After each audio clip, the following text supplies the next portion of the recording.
Senator Watt. Thank you, Mr President. My question is to the Minister for Defence, Senator Payne. On what date did the Minister's department first advise her of the possibility of compulsory acquisitions as part of the expansion of the Shoalwater Bay training area and Townsville Field training area under the military training agreement with Singapore? The Minister for Defence, Senator Payne. Thank you very much, Mr President. I must admit, slightly bemused by the opposition's approach to this. Usually, traditionally, they would have a firm commitment to matters concerning national security, but that is glaringly absent in this case, for what appears to be the sake of puerile local politics, as far as I can tell, Mr President. There's not a lot more to it than that.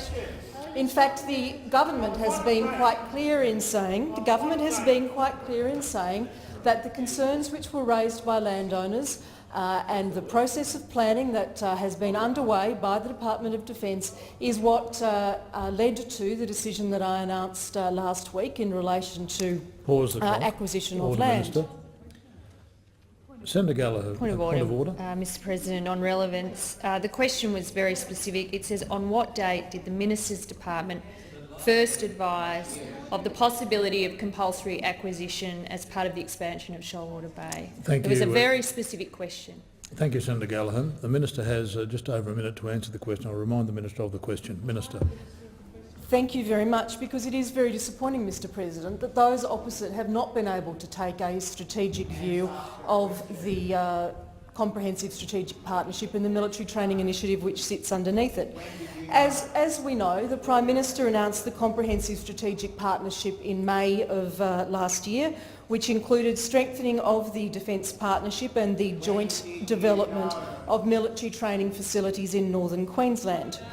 Following the announcement of the Comprehensive Strategic Partnership in May, the Department of Defence commenced...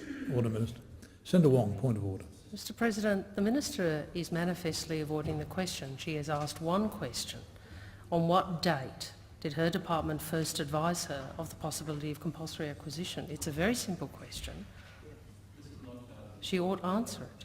Thank you, Senator Wong. I will again remind the Minister of the question. Minister, you have 44 seconds. Thank you very much, Mr President. As I said, following the announcement of the Comprehensive Strategic Partnership in May, the Department of Defence commenced detailed planning for the joint development of military training facilities. I, as Minister for Defence, was preliminarily advised about the potential requirements for training area expansion in June.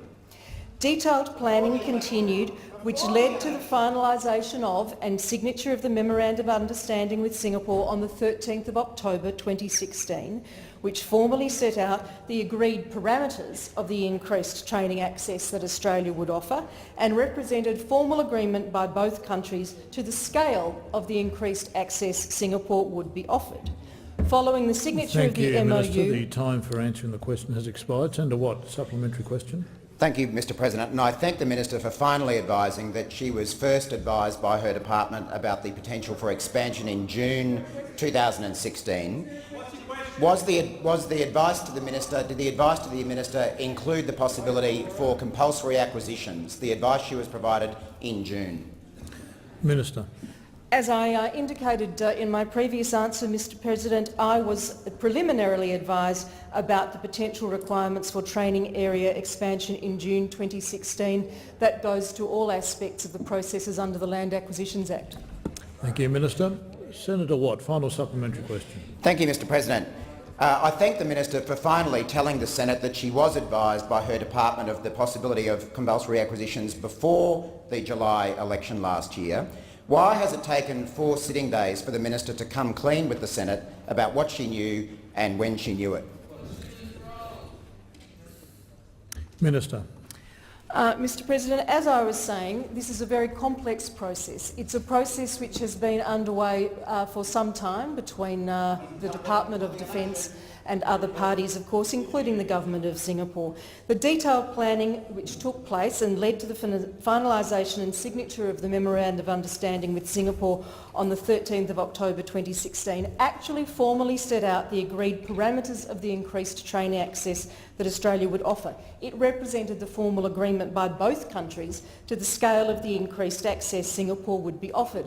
That was not finalised until October of last year.